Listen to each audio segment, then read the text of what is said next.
ஆண்டவராகிய இயேசு கிறிஸ்து நாமத்தில் அன்பின் வாழ்த்துக்கள். இந்த மாலை வேலை ஆராதனையில் சந்திப்பதில் பெருமகிழ்ச்சி அடைகிறேன். காலையிலே முதல் பாகம், அதில் என்னெல்லாம் நாம் பார்த்தோம் என்றால், அடங்கி சேவித்தல், அதில் வருகிற நன்மைகளை குறித்து பார்த்தோம். பராக்கிரமசாலிகளுக்கும் பிரபுக்களுக்கும் இந்த குணாதிசயம் இருக்கிறதை 1 நாளாகவும் 24வது அதிகாரம் 12-13 வசனங்களிலே நாம் பார்த்தோம்.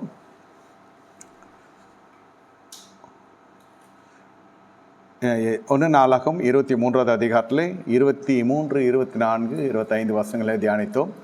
அதே போல் 1 பேதுரு 5, 8, 6 சொல்லுகிறது, ஏற்ற காலத்தில் தேவன் உங்களை உயர்த்தும்படி அவர் பலத்த கருத்துக்குள்ளே அடங்கியிருங்கள். அதே போல் யோபு 36வது அதிகாரம் 11வது வசனம் 12வது வசனம் சொல்லுகிறது, அவர்கள் அடங்கி அவரை சேவித்தால் தங்கள் நாட்களை நன்மையாகவும் தங்கள் வருஷங்களை செல்வ வாழ்வாகவும் போக்குவார்கள். இந்த வேதாந்தத்தினுடைய மேற்கோள்களை மட்டும் நான் சொல்வதற்கான காரணம், செய்தி 1ஆம் பாகத்தில் இருக்கிறது. அதை புதிதாக யூடியூப்குள்ளே வந்து பார்க்கிறவர்கள் 2வது பாகத்துக்கு நேரே வருகிறவர்கள் 1வது பாகத்தை பார்க்கிற பொழுது இந்த செய்தியினுடைய பூர்ண சாராம்சத்தையும் இதனுடைய பூர்ண ஆசீர்வாதத்தையும் நீங்கள் பெற்றுக்கொள்ள முடியும். இப்பொழுது 2வது பகுதியிலே நாம் கடந்து செல்ல போகிறோம். ஆகையால் இப்பொழுது பாருங்கள், விசுவாசிக்கும் அவிசுவாசிக்கும் இருக்கிற வித்தியாசம், அதே போல் விசுவாசிகளுக்கும் பராக்கிரமசாலிகளுக்கும் பிரபுக்களுக்கு இருக்கிற வித்தியாசம் காலையிலே பார்த்தோம். விசுவாசிகளுக்கு இருக்க வேண்டிய குணாதிசயம் என்னவென்று கேட்டால் கீழ்ப்படிதல். அவர்கள் கீழ்ப்படிந்தார்கள். அது விசுவாசிகள், பிரகாரங்கள் இருக்கிற விசுவாசிகள், தேவ நாமம் தரிக்கப்பட்டவர்கள் கீழ்ப்படிந்து இருக்கிறார்கள். ஆனால் இப்பொழுது நீங்கள் பார்க்கிற பொழுது பராக்கிரமசாலிக்கும் பிரபுக்களும் அவனுக்கு அடங்கி சேவித்தார்கள் என்று வேதத்தில் வாசிக்கிறோம். அடங்கி சேவித்தல் என்ற குணாதிசயம் உங்களிடத்தில் வருகிற பொழுதே உங்களுக்குள்ள ஒரு பராக்கிரமம் வரும், உங்களுக்குள் ஒரு திடபலன் வரும். எந்தெந்த வாழ்க்கையில் எந்தெந்த பகுதியில் பலவீனமாக இருக்கிறீர்களோ அந்த பகுதிகளில் எல்லாம் கர்த்தர் என்ன செய்கிறார்? புது பலத்தை கர்த்தர் தருகிறார். அதுதான் அந்த பராக்கிரமசாலிகள் என்று அழைக்கப்படுகிறதும் பிரபுக்கள் என்று அழைக்கப்படுகிறதும் எல்லாம் இயேசுவின் நாமம் தரிக்கப்பட்ட ஜனங்கள் தான். ஆனால் ஒரு சிலர் பிறந்த நாளிலிருந்து கண்ணீரின் வாழ்க்கையிலே காணப்படுவாங்க. பிறந்த நாள் முதல் கொண்டு தகப்பனை கேட்டால் தகப்பன் தாய் அந்த வயதில் எப்படி இருந்தார்கள் என்று கேட்டால் அதே படலத்தில் பிள்ளையினுடைய வயது காணப்படும். 50 தகப்பனுக்கு அதே பிணிகள், 65 வயதில் தகப்பனுக்கு காணப்பட்ட கடைசி நாட்களுடைய பிணிகள் அப்படியே பிள்ளைகளுக்கு தொடரும். வாலிப வயதில் தகப்பன் என்ன கஷ்டப்பட்டாரோ அப்படி இருக்கும். தகப்பன் ஒரு 500 ரூபாய் கஷ்டப்பட்டிருப்பார் அந்த காலத்தில். பிள்ளை இப்பொழுது 50 லட்சத்துக்கு கஷ்டப்படும். விலைவாசி ஏற்றம், அந்த பொருளாதார வீக்கம், இதுதானே தவிர கஷ்டங்கள் ஒரே மாதிரி இருக்கும். இதையெல்லாம் முறிக்கிறது தான் தேவனாகிய கர்த்தருடைய ரத்தம். அந்த இரத்தத்தினாலே நீ வார்த்தையின்படி மட்டும் அறிவோடு இருக்காமல் அதற்குள்ளே புகுந்து நம்முடைய ஜீவியத்தில் அந்த வார்த்தை நிலுவையில் வருகிற பொழுது சாபத்தீரான காரியங்கள் உடைக்கப்படும். கலாத்தியரில் வாசிக்கிறோம், அவர் நமக்காய் சாபமானார் என்ற ஒரு வசனம். அப்பொழுது நமக்கு அறிவின் பூர்வமாய் தெரிகிறது சாபம் என்று ஒன்று இருக்கிறது என்று. அந்த சாபம் எப்படி முறிக்கப்படுகிறது என்று சொன்னால், நம் ஜீவியத்தில் தேவனுடைய வசனம் காணப்பட வேண்டும். அதே சமயத்தில் இந்த பொருளாசைகளில் இருந்து நம்முடைய இருதயம் தூரமாக்கப்பட வேண்டும். ஏனென்றால் சில காரியங்கள் அந்த பொருளாதாரத்திலே பின்தொடர்ந்து வந்துவிடும். அடங்கி சேவித்தல் என்றால் முதல்ல கர்த்தருடைய வார்த்தைக்கு அடங்கி சேவிக்க வேண்டும். வேறு யாருக்கு அடங்கி சேவித்தல்? அடங்கி சேவித்தல் என்பது தேவனுடைய வார்த்தைக்கு. ராசாவாய் உயர்த்தப்படுகிறார் சவுல் ராஜா. சாமுவேல் சொல்லுகிறார், யுத்தம் செய், ஆனால் யுத்தத்திலே ஒன்றும் கொண்டு வராது. ஆனால் இந்த மனிதனுடைய மனம் என்னவோ செய்கிறது, அதை மறந்து போய்விடுகிறது. மறக்க செய்தார் தேவன் என்று சொல்ல முடியாது.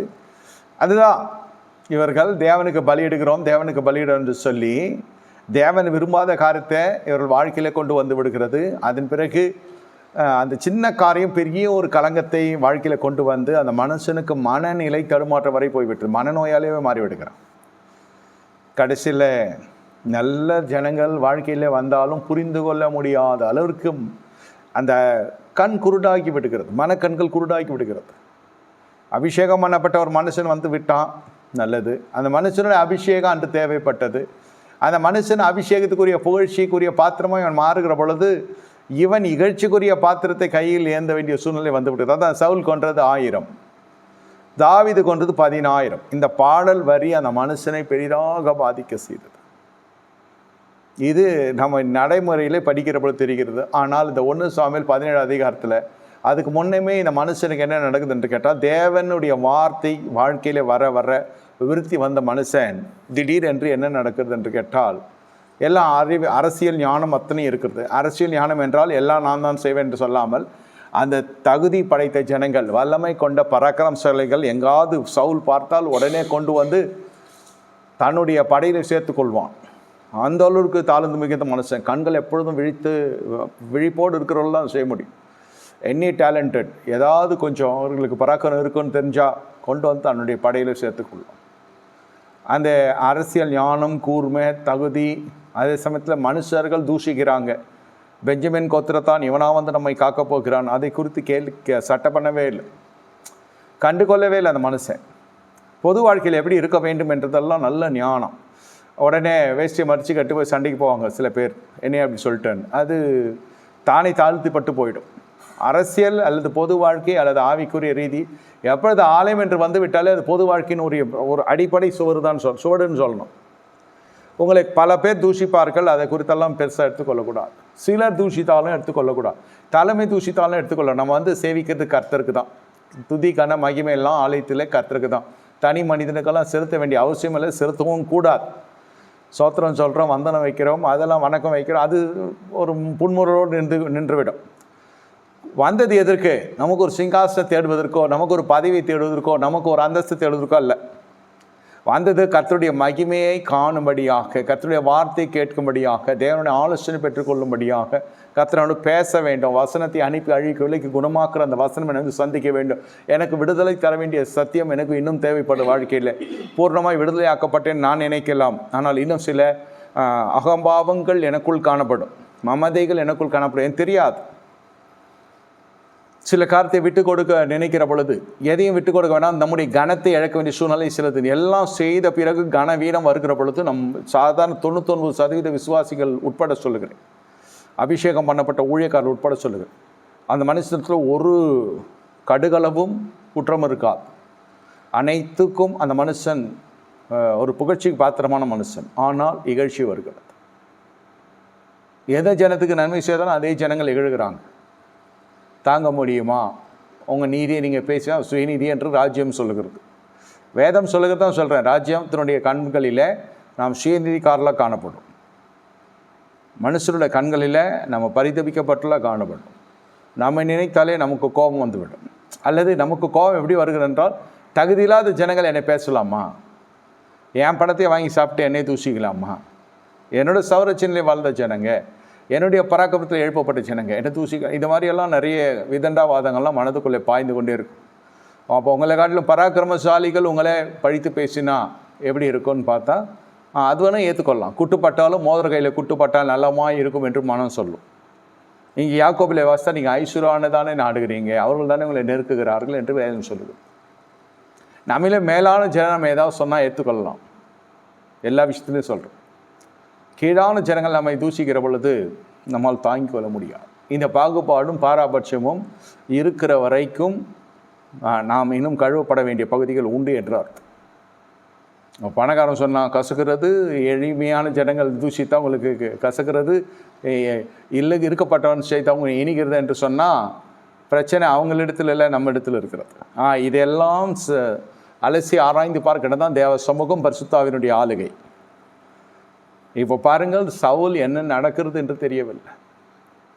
ஆவி மாற்றம் அடைகிறது, நல்ல விதமாக இல்லை. பரிசுத்தாவிக்கு பதில் அசுத்தாவி உள்ளே வந்து விடுகிறது. உடனே அசுத்தாவின் கிரியைகளை நீங்கள் பார்த்தீங்கன்னா, அது அபிஷேகம் பண்ணப்பட்ட தூஷிக்கிறது தான் முதல் காரியம். அந்நிய பாஷை பேசுவாங்க, தீர்க்கதரிசனம் வரைப்பாங்க. இதெல்லாம் சவுல் செஞ்சது. ஆனால் தாவீதை கண்டால் அவனுக்கு ஆகவில்லை. ஏன் ஆகவில்லை? ஏதாவது பாக்கியா? குடுக்கல் வாங்கல் பிரச்சனை இருந்தால் அந்த மருமகன் மாமியார் வீட்டு சண்டை இருக்கும். எல்லாம் எனக்கு செய்யவில்லை, எதுவும் செய்யவில்லை, இந்த மாதிரி நிறைய திரைக்கு பின்னால் நிறைய காரியங்கள் நடக்கும். இங்கே வந்து பிரசங்கம்லாம் புரட்சிகரமாக பண்ணுவாங்க. பலிபிடத்திலே சொல்கிறேன், இது இல்லை, அது இல்லை, அது இல்லை, இது இல்லைன்னுவாங்க. அப்புறம் போனால் எங்கெங்கெல்லாம் உங்களுக்கு விரிசல் இருக்கிறதோ அந்த இடம்லாம் வந்து யோசிக்க ஆரம்பிச்சிடுவாங்க. இது எல்லா இடமும் நம்ம பார்த்து சரி பண்ண வேண்டும். அடங்கி சேவித்தல் என்றால் சூழ்நிலைகள் நமக்கு இது ஒழுங்காக சவுலுடைய நிலையில் சரி தாவீது கொண்டது 16 இருக்கட்டுமே, எனக்கு வயசாயிடுச்சு, மருமகன் ஆயிட்டான், பொண்ணை கொடுத்தாச்சு, சரி அவன் புகழ்ச்சியாக எடுத்துகிட்டு போட்டோம், என்னிலும் பெரிய ஜனத்தை நான் மாப்பிள்ளையாக கொண்டேன், அந்த மாதிரி எடுத்துக்கொள்ளலாமே. இவ்வளோ பிரச்சனை வந்திருக்காது வாழ்க்கையில். அவனை குத்துறேன் வெட்டுறேன், அவனை அந்த மௌனம் இந்த மௌனம் சொல்லி திட்டி அவனை ஒரு விதமாக எவ்வளோ ஓட்டம் கொடுத்தது. அவன் சாதாரண குடியான வீட்டில் வாழ்ந்திருந்தாலே நல்லா வாழ்ந்திருப்பானோ, இந்த ராச மாளிகையில் வந்து அவன் பட்டது பாடுகள் போதுன்ற அளவுக்கு ஒரு சூழ்நிலை வந்துடுச்சு. பதவி இருக்கிறது, பணம் இருக்கிறது, அதிகாரம் இருக்கிறது, பலம் இருக்குது. அது அத்தனையுமே தாவீது ராஜ்யபாரத்தை ஸ்திரப்படுத்துறது கொஞ்சம் செலவு செய்தால் தனக்கு மறுமண ஏற்படுத்தி கொள்வதற்கு பெரிய இதில் முதலீடாக காணப்பட்டு விட்டது. அப்படி எடுத்துக்கொள்ளலாம். பதவி, அனுகிரகம், பராக்கிரமம், மனுஷ தயவு, பராக்கிரமசாலி, பட்டயத்தை உருவம் முன்னே ஜெயம், இதெல்லாம் என்ன நடக்குதுன்னு கேட்டால் இவருக்கு மறுமணாட்டிக்கெல்லாம் நிரம்பிட்டாங்க அந்த பொறுத்தில். அது காரணம் யாருன்னு கேட்டால் தாவீது கொஞ்சம், சூழ்நிலை கொஞ்சம். இல்லைனா தாவீது இப்படி இருந்துப்பாரான்னு தெரில. இல்லை, ஏன் நான் இதெல்லாம் சொல்லுகிறேன் என்றால், ஒரு அசுத்தாவி படைத்த ஜனங்கள் நேரே பேயாடமா லெகியோன் மாதிரிலாம் இருக்க மாட்டாங்க. அவளை கண்டா உங்களை கண்டா ஆகலை, உங்களை கண்டா பிடிக்கலை, உங்களோட பிரச்சனத்தை வெறுக்கிறாங்க. ஆனால் அந்த பிரச்சனத்தினால, மறுபடியும் சொல்கிறேன், ஒரு மனிதனுடைய வருகையினால வெளியரங்கமாகவே எனக்கு தெரிகிறது நஷ்டம். உங்கள் கையிலேருந்து பணம் போகிறது, குடும்பத்தில் சர்ச்சை வருகிறது, அதாவது உங்களோட நிலைக்குள்ளேயே செய்கிற அளவுக்கு சூழ்நிலை இருக்குது. தாராளமாக கதவு சாத்தி கொள்ளலாம், கசப்பு இல்லை. நம்ம குடும்பத்தை நம்ம காத்துக்கொள்கிறோம், அவ்வளோதான். கத்தை கொடுத்த ஞானத்தின்படி சொல்கிறேன். நமக்கு இது பிரச்சனை, இது ஒரு மகா பெரிய பாவி வருகிறான், குடிகாரம் வருகிறான், அவனை வச்சு உபசரித்தா என்ன நடக்கும்? வசனம் என்ன சொல்லுது? பாவியாக மனுஷன் பெரிய நன்மைக்கு எடுத்து போடுவான். வீட்டுக்குள்ளே தேவையில்லாத சவகாசம் வருமா? நாளைக்கு பிள்ளை அதே பழக்கத்தை கொண்டு வரோட செய்டுவான். ஏன்னா பெரியப்பாவோ சித்தப்பாவோ குடிச்சிட்டு வீட்டுக்கு வராரு, பிள்ளையாண்டா நாளைக்கு போயிட்டு நண்பர்கள் வட்டாரம் அப்படி மையம். பெண்கள் ஒன்றும் கேட்க வேண்டியதே இல்லை. ஒரு குடிகாரனை பார்த்து லவ் பண்ணுறன்னு போய் அவனை திருத்துறன்னு போய் கடைசியில் அவளுங்க பெரிய குடிகாரியாக மாறவங்களாம் இருக்கிறாங்க. இதெல்லாம் வந்து தலை சரியாக இருந்தால், குடும்பத்தின் தலைவர் சரியாக இருந்தால் ஒன்றும் இல்லை, கதவு சாத்துறதுல தான் இருக்குது. மனக்கதவை சொல்கிறேன். வானா என் பொண்டாட்டி திட்டுவா, டேய் நீ என்னடா பயந்தாங்கோலியா? ஆமாம் பயந்தாங்கோலியோ அது கண்ணாடி கோலியோ, ஏதோ குடிகாரனுக்கு என் வாழ்க்கையில் வீட்டில் இடம் இல்லை. பொண்டாட்டி திட்டுவா, புருஷன் திட்டுவார், பிள்ளைகள் எல்லாம் மனசில் வச்சு நீங்கள் குடும்பம் நடத்துகிற பொழுது பிள்ளைகளுக்கு திட்டலாம் இருக்கும். இதில் அவன் செழிப்பு நேர்ந்தவனா வந்துட்டானா ஒன்றும் பிரச்சனை. அவனுக்கு கேட்காத சரக்குலாம் நம்மளே வாங்கி ஊற்றி விட்டு அவன்கிட்ட காரியத்தை சாதிச்சுக்குவான். இல்லை ஒரு நல்ல பதவியில் இருக்கிற அரசாங்கத்தில்னாக்கா அவன் குடித்தா என்ன, யார் குடிக்கல, நாங்கள் ஜெபிக்கிறோம், இப்படி போயிடும். முகஸ்துதி எல்லா இடத்துல நிறுத்தி பார்க்கறது தான் தேவ ராஜ்யத்தினுடைய சத்தியங்கள். ஒரு சாமானிய மனுஷன் குடிச்சிட்டு வந்தால் வானான்றோமே, அதே மாதிரி பராக்கிரமசாலியாக இருந்தாலும் சரி, பதவியுடையவனாக இருந்தாலும் சரி, அது யாராக இருந்தாலும் சரி, வசனம் சொல்லுறது நன்மையை கெடுத்து போடுவான். இங்கே என்ன இருக்கிறது, இங்கே என்ன நிரம்பி வழிலாம் சொல்லக்கூடாது. நமக்கு இருக்கிறதுலே நன்மை, மனைவி நன்மையை கண்டெடுக்கிறான். ஆனால் அப்படியே குடிகாரம் வந்து அப்படியே பாஞ்சிடுவான் அப்படி சொல்ல நான். ஒரு அசுத்தம் நமக்கு வேண்டாம், அசுத்தம் நமக்கு வேண்டாம், பரிசுத்தமாக இருந்தால் போதும். ஒரு பாவியினால் பல நன்மைகள் அல்ல, பல தீமைகள். பாவியாக ஒரு மனுஷன் பெரிய நன்மைக்கு எடுத்து போடும். இது அப்படியே ரத்தத்தில் இந்த வார்த்தை அப்படியே கலக்கணும். நான் சொல்கிறது உங்களுக்கு இதுக்கு மேலே புரிய வைக்க எனக்கு தெரியல. ரத்தத்தில் ஊறணும் இந்த வார்த்தை. பாவியாக மனுஷன் பெரிய நன்மைக்கு எடுத்து போடுவோம். அப்போது புற ஜாதிகளை நேசித்து திருமணம் செய்கிற அந்த அவலட்சணங்களும் அலங்கோலங்களும் வாழ்க்கையில் வராது. நீ எவ்வளோ போராடி பார்த்தாச்சு, எப்படியாவது ஆண்டவர் இறங்கியிருக்காரோ, எப்படியாவது ஆண்டவர் இறங்கியிருப்பாரோ.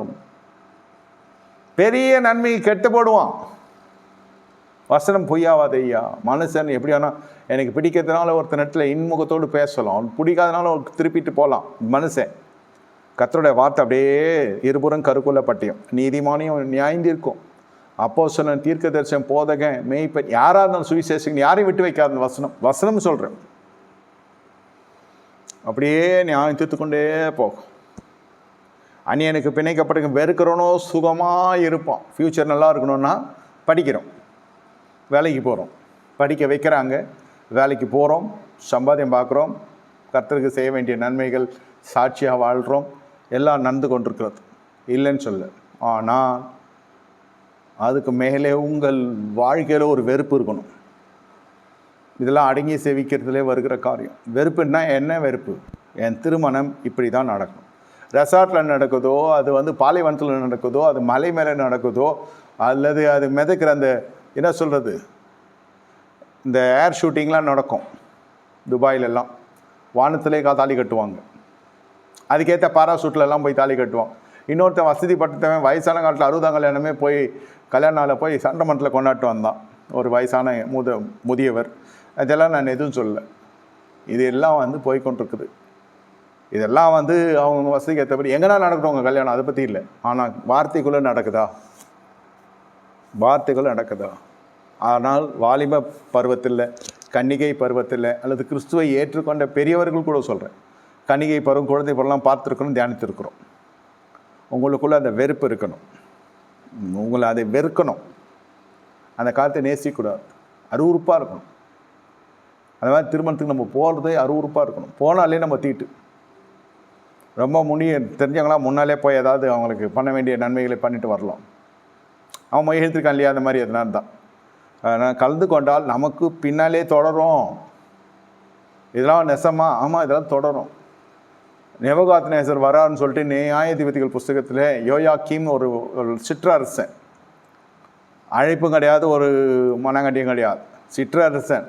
அவர் வரார், பெரிய, இப்படி சொல்லலாம், ஒரு கவுன்சிலர் வச்சுக்கோங்க, பெரிய மந்திரி வரார், சம்மந்தமே இல்லாத சுயேட்சை கவுன்சிலர் இது. அவர் வராருன்னு பார்த்தாங்க, சந்தேக கேஸில் புஷ் பண்ணிட்டாங்க, கவுன்சில் தெரியாமல். அந்த மாதிரி என்னமோ தெரில, இவனை சிறை பிடிச்சிட்டாங்க. நேபுகாத்நேசர் சொல்ல தூக்கி சிறையில் போட்டுருங்கன்ட்டு போய் நின்ட்டான். அவன் சிறையில் போட்டு அவன் மறந்துட்டான். இவனும் 38 ஆண்டு காலம், 37 ஆண்டு காலம் போயிடுச்சு. நேபுகாத்நேசர் இறந்து அவனுடைய அடுத்த குமாரன் வருகிற பொழுது கருணை மனுவின் அடிப்படையில் வெளியே தலைவர்களுடைய பிறந்த நாள்லாம் சிறையிலேருந்து விடுதலை கிடக்கும். அந்த மாதிரி 38 ஆண்டுகளுக்கு 1-2 மாதத்துக்கு முன்னாடி அவனை ரிலீஸ் பண்ணுறாங்க. 38 ஆண்டு காலம் சிறை இருப்புன்னா எப்படி இருக்கும்? போகக்கூடாத அலுவல்களெல்லாம் போய் சிறையிருப்புகளை மாட்டிக்குவாங்க. சிலருடைய கல்யாணத்துக்கு போவாங்க, அங்கே ஃபிக்ஸ் ஆகிடும், இவங்களுக்கு பிள்ளைங்களுக்கு கல்யாணம், அங்கேருந்து தொடர்பு ஆரம்பிக்கும். உடைக்கப்பட்ட கல்யாணங்களை பார்த்து எப்படி இந்த குடும்பம் தெரிய வருதுனாக்கா, பாதி புரோக்கருங்களால், பாஸ்டர்ன்ற பேரில் வர புரோக்கர்ஸ்னால எடுத்து வந்து கொடுத்து ஏதோ தேனமானன்னு சொல்லி, தேனுன்னு சொல்லி, இருளை வெளிச்சம்னு சொல்லி, வெளிச்சத்தை இருளுன்னு சொல்லி என்னமோ பண்ணி அவன் கமிஷனுக்கு அவன் வேலை பார்த்துட்டு போயிட்டான். இவன் பேராசைக்கு போய் மாட்டிக்கிட்டான். இது ஒரு சாரா. இன்னொன்று தானே போய் குடிக்கிறது கிணத்துல. எப்படின்னு கேட்டால், எங்கே மாட்டுச்சு இந்த வரன் எப்படி வந்துச்சுன்னு கேட்டால், இவங்க சொல்லாங்க, நாங்கள் அந்த அலுவலுக்கு போனோம், அந்த பர்த்டே பார்ட்டிக்கு போனோம், ஒரு 50 பேர் கூடுகிற இடம், 5 பேர் கூடுகிற இடம், 10 பேர் அதில் ஒன்று இந்த குடும்பம் வந்திருக்கு. அங்கேருந்து ஆரம்பிச்சுது. நாங்கள் ஜெபித்து கொண்டிருக்கிறோம், பிள்ளை கல்யாணம் ஆகலை, சரி, இங்கேருந்து ஆரம்பிக்குது. அப்புறம் அவங்க வர, இவங்க போய், இவங்க வர, அவங்க போவ, அவ்வளோதான் முடிச்சு. கடைசியில் கல்யாணத்தில் முடிச்சு, கல்யாணம் முடிஞ்சு கடைசியில் பார்த்தால் அந்த கல்யாணம் அவ்வளோ அனுகூலமாக இல்லை, விவாகரத்தில் போய் முடிகிறது. பிள்ளைங்கள்லாம் பிறந்த பிறகு நஷ்டஈடு உங்களுக்கு போதுமா? போன வாழ்க்கை திரும்பி வருமா? இதில் ஒரு சாராத விவாகரத்துக்கு பிறகு நல்லா ஆகிடுவாங்க. அதாவது நல்லா ஆகிடுவாங்கனாக்கா, ஒன்று தப்பிச்சிடும், ஒன்று மாட்டிக்கும். முதல்ல யார் கல்யாணம் ஆகாமல் தப்பிச்சுக்குன்னு சொல்லலை, கல்யாணம் ஆகாமல் அப்படின்னு நிற்கிறவங்களும் வண்டி கட்டி நின்று வண்டலாக மாறுறதும் இருக்குது. கல்யாணம் பண்ணி 2ஆவதும் பிரச்சனை பண்ணுறதும் இருக்குது. முதல் பிள்ளைகளுக்கு வர்றது என்ன பண்ணுமோ தெரியாது. சித்தாத்தா குடும்பம் நீங்கள் கேள்விப்பட்டிருப்பீங்க. இப்போது சித்தப்பா குடும்பம் மாதிரி ஆகிடும். நான் சொல்கிறேன், 2ஆவது புருஷன் என்ன ஆகும், முதல் தாரத்து பசங்களுக்கு சித்தப்பா வரும். சொல்கிறேன் நான் ஒரு பேச்சு. இந்த சைல்டு அப்யூஸு இதெல்லாம் தேவையா? சிறு பிள்ளைகள் பாலியல் சீண்டல் இதெல்லாம் வந்து இங்கே ஆரம்பிக்கும். இது பெரிய போராட்டமான காரியம்.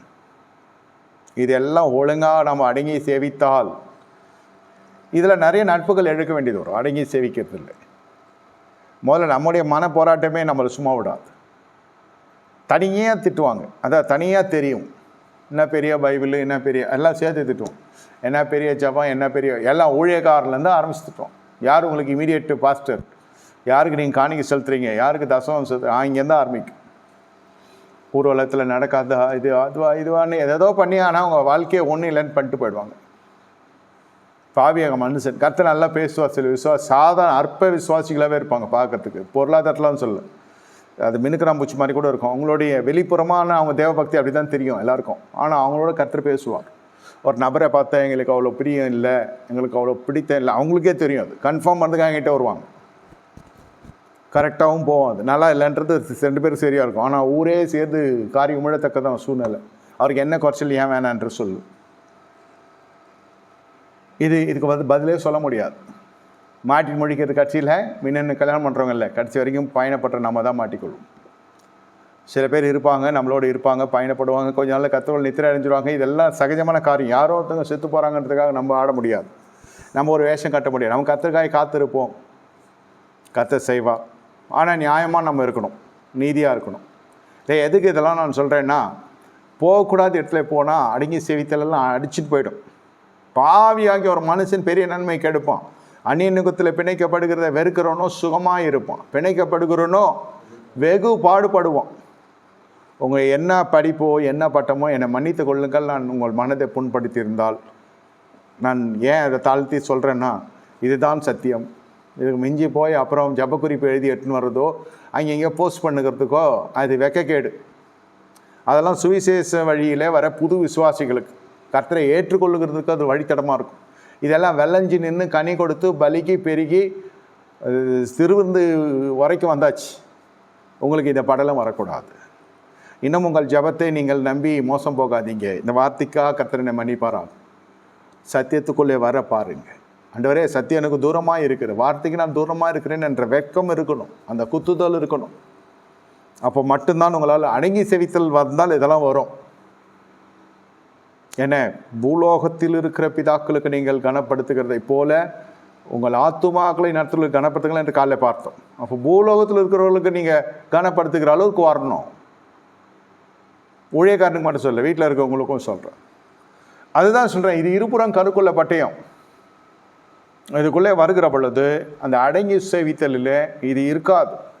அந்நிய பாஷை இருக்கிறது, தீர்க்க தரிசனம் இருக்கிறது. ஆனால் ஒரு ஒரு அபிஷேகம் பண்ணப்பட்ட நன்மை பெற்ற இடத்த கோபித்து கொள்ளுகிறது. அது ஒரு ஆவி, தேவனால் விடப்பட்ட பொல்லாத ஆவி சவுளுடைய வாழ்க்கையில் அலைக்கழிக்கிறது. எங்கள் தேவனாலாம் விடப்படலை கிருபையின் காலத்தில். நாம் போய் மாட்டிக்கொள்ளுது. எந்த ஆக்டிவிட்டீஸில் நீங்கள் போகிறீங்களோ ஒரு ஆவி உங்களை பிடித்து கொள்ளும்.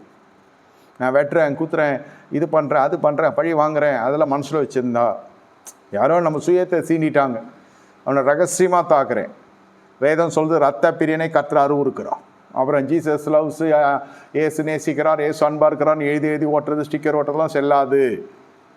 என் இருதயத்தில் இந்த குரோதம் இருக்கும் வரை வர்ட்ட அவனை கேட்குறேன், வர்ட்ட அவனை நாக்குப்படி சார மாதிரி கேட்குறேன், அது எப்படி செய்யலாம், இதெல்லாம் இருக்கக்கூடாது. சொல்லிவிட்டான், பேசிட்டான், அல்லேலூயா. நமக்கு ஒரு தருணம் கர்த்தர் கொடுத்து சோதிக்கிறான். தாங்குகிறாயா? நான் ஊழியத்தை தாங்குறது காணிக்க சொல்ல, உங்களுக்கு வருகிற இந்த அவசொற்களை தாங்குகிறீர்களா? பாடலாம், தாங்கிட பலன் கொடுப்பார்னு. நம்ம சோதனை நம்ம தாங்கலாம், நம்ம வேதனை நம்ம தாங்கலாம். இது தேவையில்லாத சிலுமிசம் தானே இது. அதுதான் நம்ம தேடி வருது. எங்கேயும் போகணும், நமக்கு அந்த மாதிரி ஒரு குடும்பம் அமையும், அந்த மாதிரி ஒரு மாமியாரோடு அமையும். முற்றிலும் பொல்லாத ஜனங்களாக தென்படுவான். ஏன் ஆண்டவரே இந்த பெலிஸ்த குடும்பம், நான் சொல்ல நல்லபடியாக போய் கல்யாணம் பண்ணுறது இது மாதிரி மாட்டோம். உனக்கு கனி கொடுக்க கர்த்தர் தருணத்தை தந்திருக்கிறார், அவ்வளோதான் விஷயம். இது பெரிய தீர்க்க தரிசனியெல்லாம் தேடி போக வேண்டியதில்லை, நமக்கே தெரியணும்.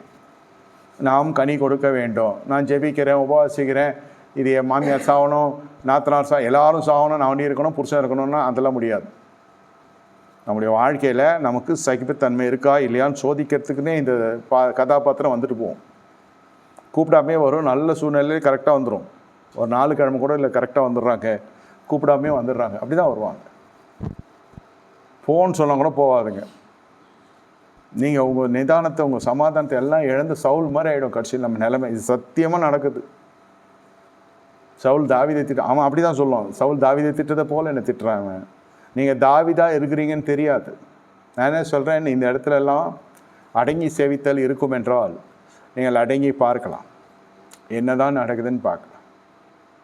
யாரோ வந்து உங்கள் வாழ்க்கையை கெடுக்கணும்னு கெடுக்கிறாங்கன்னு நினச்சிங்கன்னா தப்பான கண்ணோட்டம். உங்கள் சிந்தை சரியில்லை. பிதா குமாரன் பரிசுத்தாவின் முன்னிலையில் எனக்கு விவாகம் நடந்தது. வாழ்விலும் தாழ்விலும் சுகத்திலும் துக்கத்திலும் துணையோடு துணை ஒருமித்து இருக்கும் என்பது உடன்படிக்கை. இந்த வழியில் என் திருமணம் நடந்திருக்கிறது. அந்த உடன்படிக்கை நான் உத்தமனாக இருக்கிறேன், உத்தமையாக இருக்கிறேன். எந்த தோற்றமும் இல்லை எனக்கு, எந்த கசப்பு இது அது எல்லாம் எதுவுமே கிடையாது. இந்த இன்ஸ்டாகிராமு, ஃபேஸ்புக்கு, அது இதுன்னு மாயமான வாழ்க்கை இல்லை, நியாயமாக நீதியாக கர்த்தருக்கு முன்பு வாழ்ந்து கொண்டிருக்கிறேன். உங்களை ஒரு தீங்கும் அணுகாது. உங்கள் சொந்த மனசாட்சி உங்களுக்கு சாட்சி. என்னை இந்த மாதிரிலாம் பேசுகிறாங்க ஆண்டவரே, என்ன இதெல்லாம் சொல்ல வேண்டிய அவசியம் இல்லை, கர்த்தர் பார்த்து கொண்டிருக்கிறோம். நான் சொல்கிறது அந்நிய ஜனங்கள் மட்டும், சொந்த ஜனங்கள்கிட்டே பிரச்சனை வரும். அப்போ தெரிஞ்சுக்கலாம், பர்ஃபெக்டாக நம்ம கல்யாணம் திருமணம் கர்த்தரால் தீர்மானிக்கப்பட்டது. சொந்த ஜனங்களா? ஆமாம், சொந்த ஜனங்க கை கழுவிட்டாங்க, விட்டுட்டாங்க. ஏதோ அவங்களுக்கு பிடிக்கல, சரி அவ்வளோதான்.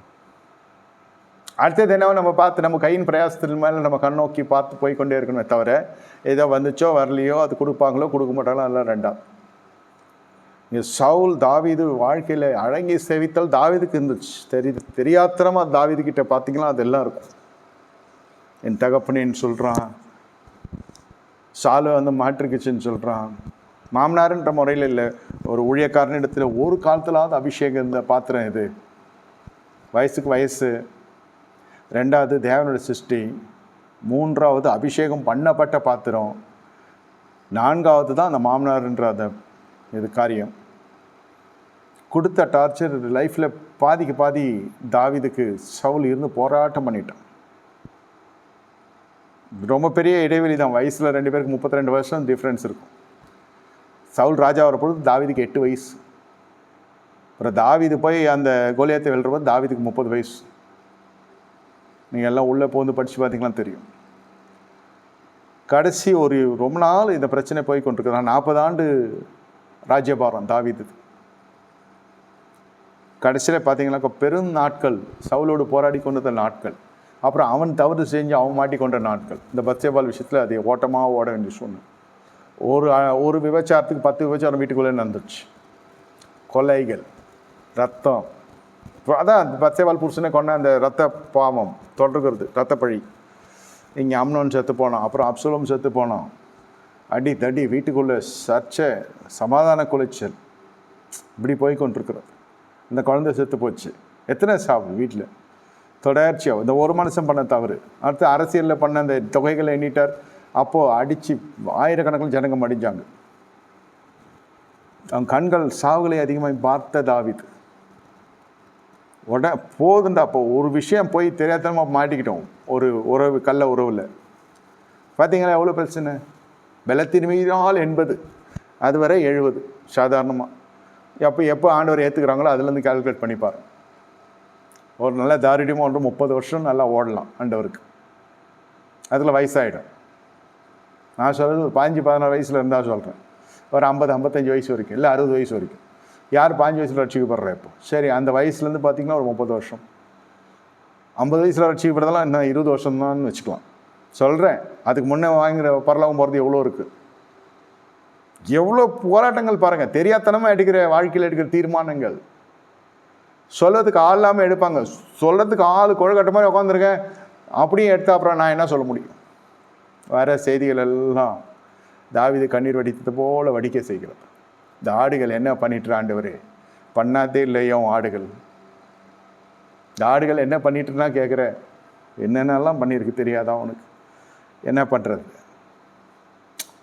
அந்த நம்ம பழி தீர்த்து, அந்த கணக்கு நம்ம தீர்த்து தான் அடுத்த கட்டத்துக்கு போக முடியும். மன்னிப்புன்றது மந்திரம், கர்த்தர் மன்னிச்சிருவார். ஆனால் கிரியைகள் நிமித்தம் உங்களை பின் தொடர்கிற போராட்டங்கள் பெருசாக இருக்கும். நான் ஏதோ சபிக்கிறேன்லாம் நினச்சிக்க போகிறீங்க, அதெல்லாம் ஒன்றும் கிடையாது. வார்த்தை அப்படியே போய்கொண்டே இருக்கும். வார்த்தை அப்படியே வந்து கொண்டு இட் வில் ஃபாலோ யூ. அதான் ராஜ்யத்தின் சட்டங்களாகவே காணப்படும். அதை அறிந்து விலகி விலகி விலகி ஓடணும். அதான் பிரசங்கியில், நீதிமொழி, எல்லாத்துலையும் நிறைய வசனங்கள் எல்லாருக்கும் தெரியும். பஸ்ஸில் ஸ்டிக்கர்ஸ் அதிகமாக போடுறதே பயப்படாத ஸ்டிக்கர் தான். ஆனால் ஒரு வசனம் இருக்கும் வேதத்தில், நீங்கள் கண்டுபிடிச்சி எனக்கு வாட்ஸ்அப் பண்ணுங்க. எப்பொழுதும் பயந்துருங்கள், எல்லாவற்றுக்கும் பயந்துருங்கள். தேவ பயத்தை மறந்து போயாச்சு. முதல்ல யோசிச்சு யோசிச்சு யோசிச்சு ஒரு விஷயமா, அதாவது மனுஷ யோசனை சொல், கர்த்தருடைய வசனத்துக்குள்ளே வைத்து பார்க்கணும். இங்கே போகிறோமே இது என்ன நடக்கும், இது செய்கிறோமே இது என்ன நடக்கும். புற ஜாதிகள் மத்தியில் நம்ம இருக்க வேண்டிய இடைவெளியில் இருக்கணும். நம்ம எங்கே போய் நிற்கிறோம்? ஏன்னா பாவியக மனுஷன் நன்மையை கெடுத்து போடுவான். செத்த ஈ பரிமளக்காரனை தைலத்தை நார பண்ணும், இல்லை புறஜாதியாகவே மாறிடும். திஸ் ஹேப்பன்ட், இது நிச்சயமாகவே நடந்திருக்கு. என்னோட திருப்பி கொள்ளுங்கள். ஆதியாம் புஸ்தகம் 16:9. அப்போது கர்த்தருடைய தூதரானவர், நீ உன் நாச்சியார் அண்டைக்கு திரும்பி கையின் கீழ் அடங்கியிரு என்றார். கையின் கீழ் அடங்கியிரு. ஆகார் அருமையான ஒரு பெண்மணி ஆகார். அவிசுவாசிக்கும் விசுவாசிக்குமே ஒப்பனையாக காணப்படும். அவிசுவாசி எகிப்து ஸ்ரீயோ, எகிப்து தேசத்தை சேர்ந்த ஒரு அடிமை இல்லைன்னு சொல்ல. எத்தனையோ அடிமைகள் வந்துச்சு, எத்தனையோ வேலைக்காரர்கள் இருக்கிறாங்க. எலியேசர் போல நல்ல எபிரேய வேலைக்காரலாம் இருக்கிறாங்க. ஆனால் இதுக்கு இந்த பெண்மணிக்கு வந்த ஒரு வாழ்வு பார்த்தீங்கன்னாக்கா, வாசல் திறக்கப்பட்டுச்சு, தயவு கிடைத்தது. இவளை ரொம்ப பிரியமாக நேசிக்க ஆரம்பிச்சிட்டா. சாரால் நம்பிட்டா. அந்த அம்மா ரொம்ப அடக்கொடக்கமாக, அடக்கத்துக்கு பேர் போனவள், அடங்கி இருக்கிறதுலே நம்பர் 1 ஆகார். கோடு போட்டால் ரோடு போடுவாங்கன்றாங்களே, அந்த மாதிரி இவள் நமக்கு மிஞ்சி எதுவும் செய்ய மாட்டான்ற ஒரு நம்பிக்கை. எதையாவது நம்பி எந்த இடத்துக்காவது அனுப்ப முடியுமா? கஜானா இருக்கிற இடத்துக்கு அனுப்ப முடியுமா? யாரையாவது எங்கெல்லாம் நகை பணம்லாம் வைக்கிறோமோ அந்த இடத்துக்கு யாரையாவது அனுப்ப முடியுமா? நம்ம எங்கேயோ வச்சுருக்கோம், எல்லாம் மாறுபடி வச்சுருக்கான்னு சொல்லக்கூடாது. ஏதோ உங்கள் இடத்துல இருக்கிற இடத்துல அதாவது 3வது நபரை அனுப்ப முடியுமா என்று கேட்டால் முடியாது. சொந்த ஜனங்கிட்டே பயப்படுவாங்க சில பேர். இன்னைக்கு காலம் அப்படி இருக்குது. ஒரு ஊரில் ஒரு வீட்டில் காணாத போச்சு, கொஞ்சம் பொருளாதாரம் நகையெல்லாம் காணாத போச்சு. திடீர்னு போய் அவர் கம்ப்ளைண்ட் கொடுத்துறாரு. போலீஸெல்லாம் வந்துட்டாங்க வீட்டுக்கு. திருடன் தான் வந்தான், வேலைக்காரி, டிரைவரு எல்லாரையும் பார்த்துட்டே தானே போலீஸ்காரன் தெரியும் இல்லையா. நேராக தமிழக காவல், அதுவும் சும்மா சொல்லக்கூடாது, நேராக வாலிப பசங்க உங்கள் வீட்டில் இருக்காங்க, பொண்ணுங்க, கேர்ள்ஸ் தானே, அது என்ன பண்ண போகுதுன்னு தானே எல்லோரும் பார்ப்பாங்க. 2 பொண்ணோட ஃபோன் நம்பர் வாங்கினார் போலீஸ்காரங்க. வாங்கி எப்படி அதை பார்க்க முடியும் பார்த்தாங்க. அம்புட்டு கண்டுபிடிச்சிட்டாங்க. இவருங்க தான் எடுத்து பாய் ஃப்ரெண்டு கொடுத்துருக்காளுங்க. அவங்க வீட்டில் ஏதோ பிரச்சனை, அது விஷயம் வேறு. ஆனால் திருடினது யார்? மகள்கள். எப்படி இருக்கும் இன்றைக்கி உலகம்? இந்த செய்தி வந்து பேப்பர்லலாம் வந்திருக்கு. எப்படி இருக்கும்? 2 பெண் பிள்ளைங்கள் நம்பி வீட்டில் விட்டு, பெண் பிள்ளைகளுக்கு பாதுகாவலுக்கு இவ்வளோ பேரை வச்சுட்டு போனால் இவளுக்கு எடுத்து கொடுத்துருக்காளுங்க. கேட்டால் வேலைக்காரங்க மேலே தான் எல்லாருமே இன்றைக்கு பழிப்பாவங்களும் போவோம். கடைசியாக எந்த வேலைக்காரன் லீவு எடுத்துட்டானா அவன் ஓட்டானே எடுத்துக்குவாங்க. சாமானிய ஜனங்க சொல்லுங்க, சொல்லாதவங்களாம் லீவ் எடுத்துகிட்டு நின்ட்டான், வீட்டில் ஒரு 15,000 மேலே காணணுன்னா என்ன நினைப்பாங்க? வேலைக்காரன் தான் எடுத்து ஓடிட்டான்னு நினைப்பாங்க. போலீஸ்காரன் அதெல்லாம் சொல்ல, வேலைக்காரன் எங்கன்னா போட்டோம், வீட்டில் இருக்கிறத காட்டு ஃபஸ்ட். மனைவி நம்பரு, பெண்கள் நம்பரு, அந்த ஆள் நம்பரு எல்லாரையும் வாங்கி அந்த தலைவர், குடும்ப தலைவர் கம்ப்ளைண்ட் கொடுத்தனால நீங்கள் பெரிய நிரபராதி கிடையாது. எல்லா கலவேலையும் சேர்ந்து இவனே கம்ப்ளைண்ட் கொடுப்பான் இல்லையா? போலீஸ்காரங்க அப்படிலாம் பார்த்து கண்டுபிடிச்சி சொல்லிட்டாங்க. மூத்த குமார்த்தியும் இளைய குமார்த்தியும் சேர்ந்து பண்ண வேலை இது. நகையெல்லாம் கிடச்சிச்சு, ஆளை பிடிச்சி வச்சு வெளுக்கிறோம், வந்து பாருங்கன்னு. எப்படி இருக்கும் அப்பாவுக்கு? இதே எழுத புஷ்டம் உட்காந்துட்டார். எவ்வளோ பெரிய துரோகம் இது! அது 2 பெண்களும் அழுதுனே சொல்கிறாங்க, மம்மிக்கும் தெரியும்னு. இன்னும் எப்படி இருக்கும்? மம்மிக்கும் தெரியும் டாடி இது அப்படின்ட்டுங்க. ஏன்டா கல்யாணம் பண்ணோன்னு ஆயிடுச்சு தலுக்கு 55 வயசு 60 வயசில். யாரை நம்ப முடியும்? இன்றைக்கினால current date is going on. இது மாதிரிலாம் நடந்துனுக்குது உலகத்தில். கடைசி நாட்கள் மனுஷன் அன்பற்றலாக இருப்பாங்க, நம்பிக்கைக்குரியவர்களாக இருக்க மாட்டாங்க. இப்போ ஆகார் இந்த பெண்மணியை புருஷனத்தில் கொடுக்குறானா எப்படி இருக்கும்? எவ்வளோ எக்ஸ்பீரியன்ஸ் இருக்கும் ஆகாருக்கு. ஜெயித்தவனுக்கு கொஞ்சம் தான் அறிவு இருக்கும், தோற்றவனுக்கு பல அறிவு வரும், எல்லா தெரியாத பகுதியெல்லாம் தெரிய வரும். வாழ்க்கையில் கடன் படக்கூடாது, பட்டுட்டா அவமானம் மட்டும் பட மாட்டாங்க. கடன் பட்டவங்களுக்கு அது எப்படி பதில் சொல்லணும்னு கற்றுக் கொடுக்கும் அந்த கடனே. அப்புறம் எப்படியெல்லாம் போவான் அவன்ற வரைக்கும் தீர்க்கதரிசி மட்டும் சொல்லுவான். அடுத்தது இவன் எங்கே போவான், அடுத்தது அவன் அங்கே போவான், அடுத்தது இங்கே போவான், கடைசியில் என்கிட்டே வந்து நிற்பான். வாங்கினவன் கொடுத்தவனுக்கு அடிமைன்னு வேதம் சொல்லுது இல்லையா? ஆனால் நடைமுறை அது ஒரு பக்கம் உண்மை தான். ஆனால் கொடுத்தவன் என்னெல்லாம் செய்வான்றது வாங்கினவனுக்கு தெரியும். ஏன்னா ஒரு இடத்துல கடன் வாங்கினா பிரச்சனை இல்லை, பல இடத்துல வாங்கினவனுக்கு பல நாலேஜ் இருக்கும். கடைசி வரைக்கும் கொடுத்த காசை அவன் வாங்கவே முடியாதுன்னு சொல்லுவான். இந்த ட்ராக்ல தான் போகிறான், வாங்கவே முடியாது பாருங்கள் நீங்கள் வேணாம். அதாவது எதுக்கு சொல்கிறேன்னா, தோற்றவங்களுக்கு ரொம்ப நாலேஜ் அதிகம், அதை ஏற்றுக்கொண்டு தான் ஆகணும். அதுபோல் ரொம்ப வசை மாறி பொழியப்பட்ட சாராளுக்கு ரொம்ப எக்ஸ்பீரியன்ஸ் அதிகம். அவ்வளோ சாமானியமாக அந்த அம்மா கொண்டு வந்து ஆகாரம் கொண்டு வந்து புருஷன் மடியில் கொடுக்காது. அப்படி என் நம்பிக்கைக்கு பாத்திரமாக இருக்கிறாள், என் சாய்ஸ் கரெக்ட் அப்படின்னு சொல்லி தான் எல்லாமே செயல்படுறது. திடீர்னு பார்த்தா அது கருத்தரித்த உடனே ஆட்டம் போட ஆரம்பிச்சு. பாவம், ஒன்றுமே இல்லாத குடும்பம், அவன் தான் எல்லாம் பார்த்து கல்யாணம் பண்ணோம் சொல்லுவாங்க. நிறைய பேர் சாட்சி சொல்லுவாங்க. புரட்சிகரமான பிரசங்கத்தை கேட்டு மனசு நிறைய ஆசை இருக்கும். எல்லாம் சபை மெச்சிக்கணும் ஊர் மெச்சிக்கணும்னு சொல்லி ஒரு கல்யாணம் பண்ணுவாங்க. அந்த கல்யாணத்தில் வந்து ரொம்ப சிம்பிளாக நாங்கள் ஒரு பைசா கூட வாங்கலைன்னுவாங்க. கேட்டாலும் கொடுக்க போகிறதில்ல அந்த வீடு, அதுக்கு மேலே இந்த மாதிரிலாம் பண்ணி கல்யாணம் பண்ணுறாங்க. கடைசியில் பார்த்தா எல்லா சாண்டிலையும் அது வெளில வரும்.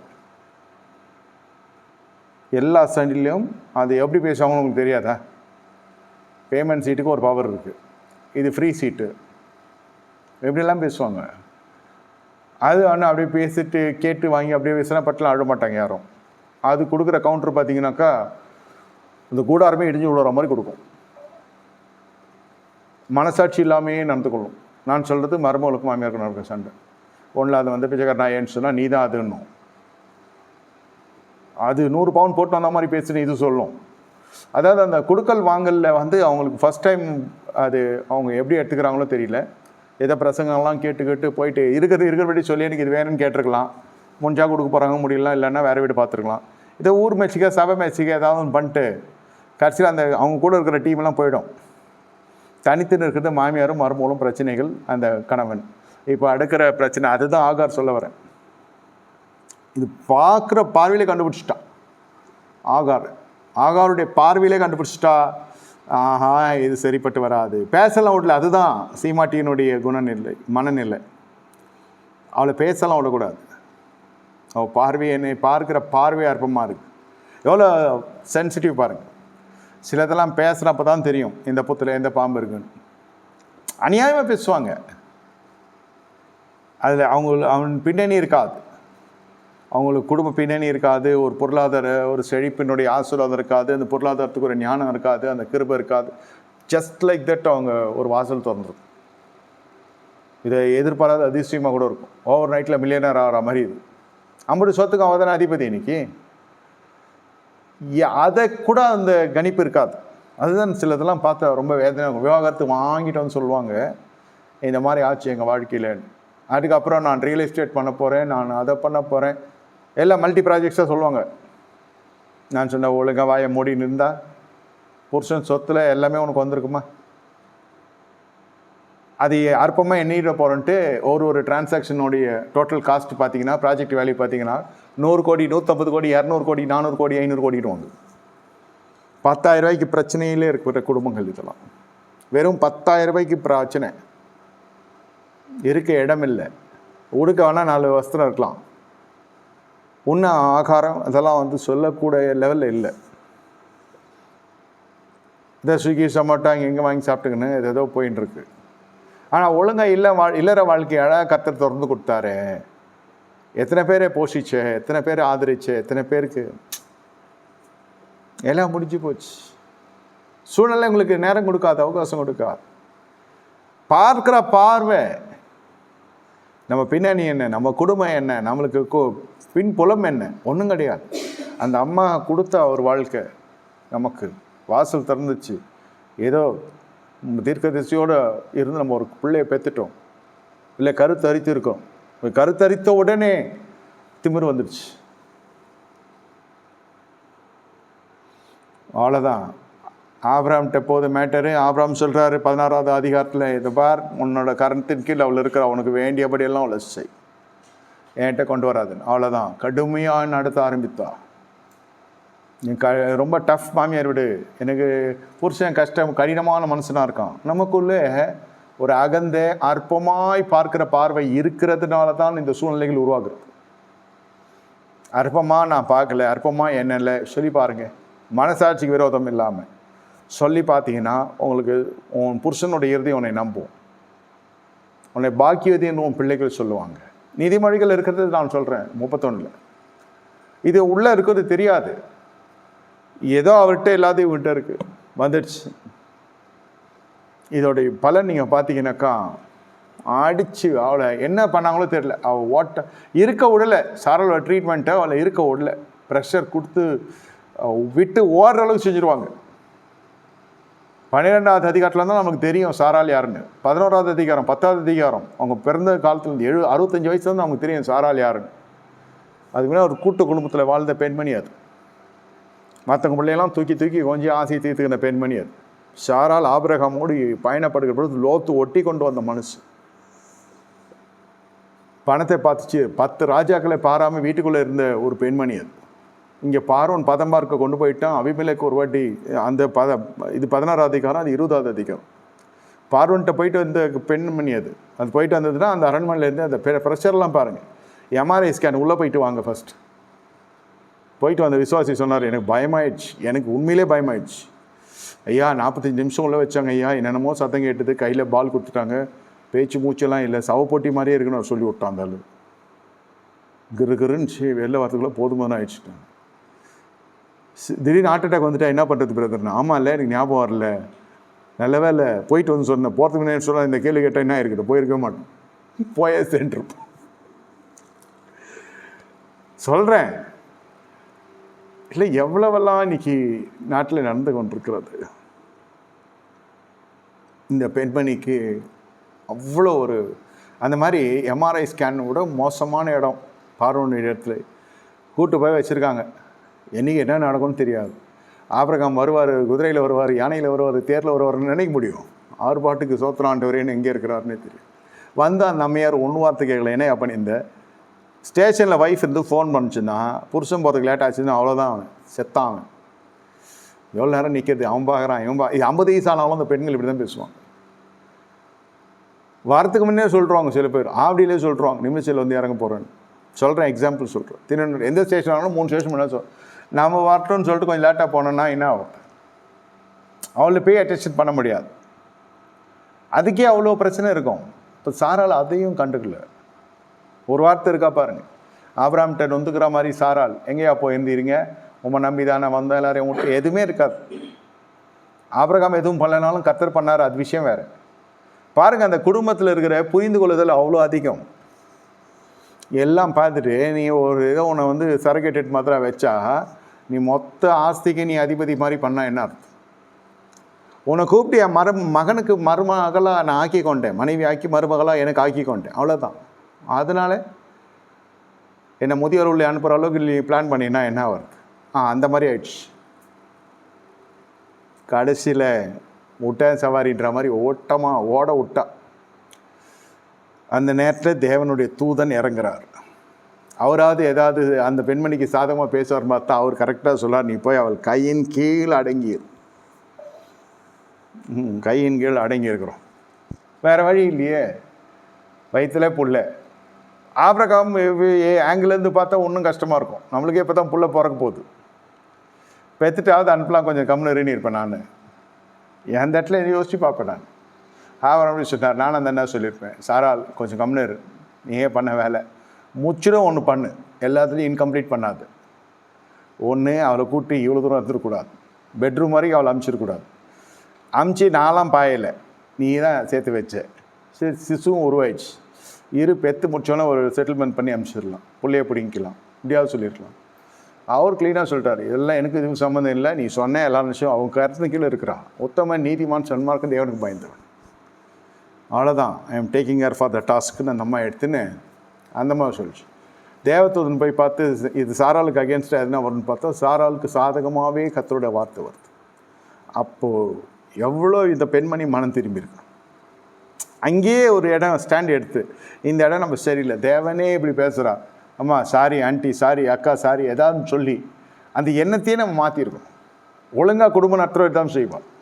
ஒரு குடும்ப சிக்கல்லையே ஒரு குடும்ப சண்டையிலேயே ஒரு விஷயத்தை நம்ம கண்டுபிடிச்சி மனசில் நம்ம வச்சு இதனால தான் இது நடக்குதுன்னா அதுக்கேற்ற மாதிரி நம்ம போயிடணும். நான் பொதுவாக சொல்கிறேன், ஒரு டாப்பிக்கில் சண்டை வருதுன்னா அந்த டாபிக் அடுத்தாட்டி வராத அளவுக்கு நம்ம நடந்துக்கணும். புருஷனுக்கும் சொல்கிறேன், பொண்டாட்டிக்கும் சொல்கிறேன். இது அது அற்பமாக என்னது போய் அப்புறம் பரிகாசமானதுக்கு ஒரு டீமை, அதாவது மகனை உருவாக்குது. அப்போ தான் கர்த்தரே பார்த்தார், வேணாம் இது வேணாம் போட்டோம். உனக்கு சாரால் சொல்றதை கேள். ஆண்டவர் சொல்கிறாரு, இது ரொம்ப சின்ன விஷயம். இது அந்த அதிகாரம் படிக்க படிக்க படிக்க என்னால் ஜீர்ணிக்கவே முடியல. இந்த பெண்மணி எங்கே போவா, இவ என்ன வேலை செய்வா, அதெல்லாம் அவள் தான் திங்க் பண்ணும், நீ திங்க் பண்ணக்கூடாது. இவ்வளோ கடுமையான பாவியாக இருக்கானே இந்த மனுஷன். புள்ள பிறக்கிற வரைக்கும் வச்சுட்டு தான், பிள்ளையாவது வச்சுருக்கலாம், பிள்ளையும் தாயும் சேர்த்து அனுப்புன்றான். சரின்ட்டாரு, விசனமாக இருந்துச்சு, பரவாயில்ல, கர்த்தர் சொல்கிறார். துருத்தியில் தண்ணி கொடுத்து அனுப்பிச்சிட்டான். இப்போ அலிமணி மணி, செட்டில்மெண்ட் மணி எதுவும் கிடையாது. ஒரு ஜோடத்தில் தண்ணி எவ்வளோ தூக்க முடியும்? ஒரு தண்ணி கேன் கொடுக்குறேன், எடுத்து போமா அந்த அம்மா 30 லிட்ரு என் தலையே போட்டு உடச்சிட்டு போவோம். நான் ஜூஸ் வாங்கி குடிச்சிக்கிறேன் போடான்னு. அந்த மாதிரி தான் துருத்தியில் தண்ணியை கொடுத்து அனுப்பிச்சி விட்டார். அடங்கி சேவித்தல்னா சேவிக்கல, அடங்கிலாம் இல்லை, வந்துருச்சு. அது வேறு வழியில் வந்துட்டாங்க. எத்தனையோ குடும்ப ஸ்திரீகள் சொல்லுவாங்க, பிள்ளைகளுக்காக வாழ்கிறேன் ஐயா. எத்தனையோ புருஷமாக சொல்லுவாங்க, பிள்ளைகளுக்காக வாழ்கிறேன் ஐயா. எல்லாம் இந்த கேஸ் தான். அடங்கி சேவிக்கலை. நீங்கள் அடங்கி சேவித்தால் காலை வாஸ்தத்தை போல நாட்கள் எப்படி இருக்கும்? நன்மையாகவும் வருஷங்கள் செல்வ வாழாகவும் போக்குவார். ஒரு பெண் இடத்துல ஒரு ஆண் இடத்துல நம்ம வாழ்கிறோம். மனநிலை, அதாவது மனதோடு வாழ்கிறோம். we are dealing with minds, not only the body. அதை பார்த்துக்கொள்ளும். இருக்கப்பட்டங்க இல்லாதப்பட்டங்க அப்படிலாம் நான் வகை பிரித்து சொல்லலை. இல்லாதப்பட்டது இப்படி இருக்கப்பட்டதை போல் ஒரு ப்ரெசன்டேஷன் கொடுத்ததுனால தான் இங்கே பிரச்சனையே. இது முற்றிலும் அடிமை. இவளுடைய பூரண இரக்கத்தினால வந்தது. Might be against of God's word and God's wish. இவ்வளோ தூரம் உனக்கு ஒரு சௌரட்சணை கொடுத்து எந்த வீட்டில் வேலைக்காரியோ அடிமை பெண்ணாக இருந்தியோ அதே வீட்டில் எஜமாட்டிக்கு நெருங்கின லெவலில் வந்தாச்சு. எலியேசர்லாம் எத்தனை வாட்டி பூஞ்சை காட்டுருவார் ஆகார், அங்கே இரு, இது எபிரேய குடும்பம், இங்கெல்லாம் வரக்கூடாது, நீ அங்கே இரு, அந்த பக்கம் சுற்றின்னு அப்படிலாம் சொல்லியிருப்பார். இதெல்லாம் நடந்து இருக்கும். இப்போ எலியேசரை பார்த்துட்டு அப்புறம் அப்படின்னு இருக்கும் ஆகாரு. இப்போ எப்படி இருக்கிறீர் நீர் அப்படின்னு இருக்கும். என்னெல்லாம் எப்படி சொன்ன மனுஷன் நீ, அந்த பார்வையே ஒரு மாதிரி இருக்கும். பாவம் எலியேசர்லாம் ரொம்ப கஷ்டப்பட்டுருப்பார். இது வேலைக்காரி எந்த வீட்டுக்காரி ஆயிடுச்சு இல்லையா? இப்போ பாருங்கள், அவங்களாம் உண்மைக்கே பேர் போனவங்க. எலியேசர்லாம் உத்தமத்துக்கு பேர் போனவங்க, வேலைக்காரங்க தான், ஆனால் பர்ஃபெக்ட் உண்மையான ஊழியக்காரன் எலியேசர். இப்போ இது திடீர்னு எஜமாட்டி ஆகிட்டோன்னு எப்படி இருக்கும்? சரி, அதெல்லாம் இங்கே ரெக்கார்ட்ஸ் இல்லை. நேராக மோதறதே சாரால்கிட்டே மோதுறான். அப்போ எலியேசர்லாம் என்ன ஜூஸ் போட்டு குடிச்சிருப்பா? எலியேசர்லாம் எஸ்கேப் ஆகிட்டுருப்பார். இவ்வளோ பார்த்தோன்னே இது எதுக்குடாப்பா நமக்கு பெரிய எடுத்த சமாச்சாரம். ஆபிரகாம் வேறு கிக்கில் இருக்கிறார். இப்போது இதெல்லாம் போய் ஆபிரகாம்கிட்ட சொல்லவும் முடியாது. சொன்னால் நடக்குமா? இதெல்லாம் இவ்வளோ வருஷம் வேலை செய்கிறமே தெரியாதா? நல்லா புரிந்து கொள்ளுங்கள். இது எங்கே போய் முடியும்னு கேட்டால் நீதிமொழிகள் 7:11 முடியும். அவள் வாயாடியும் அடங்காதுமானவள், அவள் கால்கள் வீட்டிலே தரிக்கிறது இல்லை. இந்த புருஷங்கிட்ட சண்டை போட்டுன மாமியார் அம்மா வீட்டுக்கு போகிற பெண்கள், பெஞ்சாதிக்கிட்ட சண்டை போட்டுன ஹோட்டலில் சாப்பிட்ற ஆண்கள் எல்லாம் புரிஞ்சுக்கணும். நீதிமொழிகள் 7வது அதிகாரத்தில் வேசியை குறித்து எழுதப்பட்டிருக்குது. விசுவாசி வேசி ஆக முடியுமா? வேசி விசுவாசி ஆகலாம், வரவேற்கும் தேவ சமூகம். ஆனால் விசுவாசி கிட்ட இந்த அடங்காத தன்மை இருந்தால் அது வேசி தனம் உள்ளே இருக்கும். வேர் யுவர் அடமெண்ட், வேர் யுவர் ஸ்டப்பன் ஒன்று ஃபார்ம் ஆகிடும். என்ன 50 வயசுலையா? ஐயோ, இது சத்தியம், நான் கண்ணார பார்த்துன்னு இருக்கேன், பார்த்தும் இருக்கிறேன், பார்த்து கொண்டும் இருக்கிறேன் அனுதினமும். உங்களுக்குள்ளே அடங்கி செவித்தா தான் பரிசுத்தமாக வாழ முடியும். இல்லைன்னா நமக்குன்னு ஒரு பத்சேவால் எழும்போம், நமக்குன்னு ஒரு அபிநவம் தானாக வந்து மாட்டோம். அபிகாயிலுக்கு தான் இந்த மனுஷனோட எஃபர்ட்டு, கான்சன்ட்ரேஷன் எல்லாம். He paid attention only for Abigail. வந்தது பார்த்தா அப்டமம்.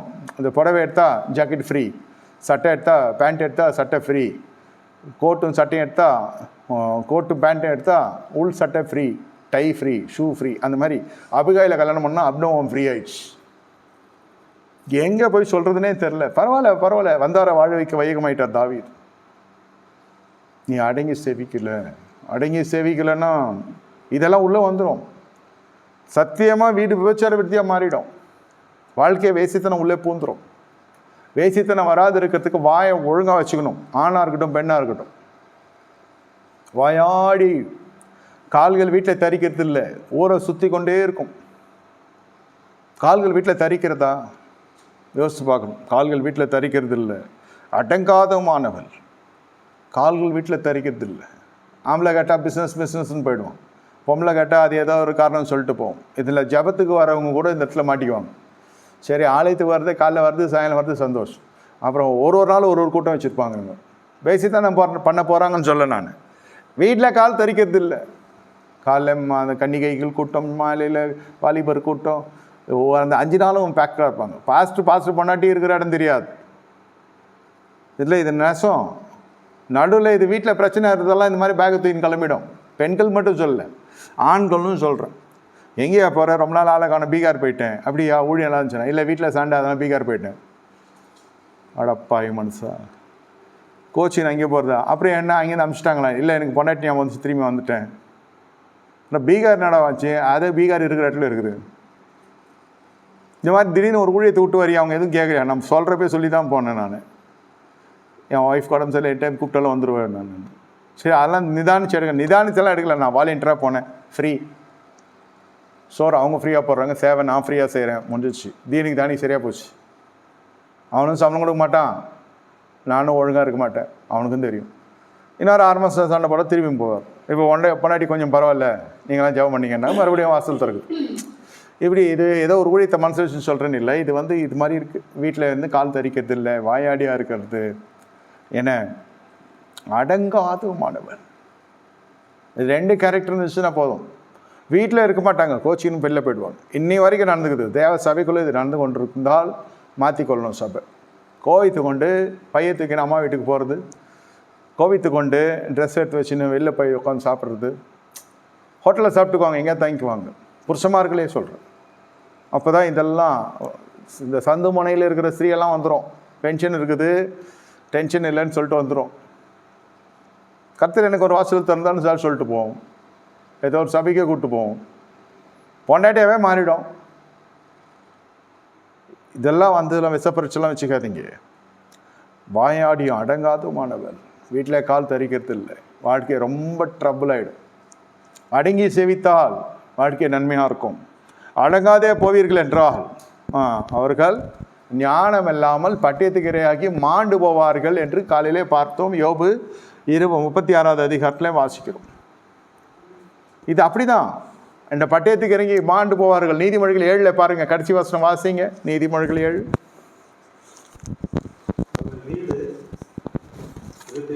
ஆமாம், 27 7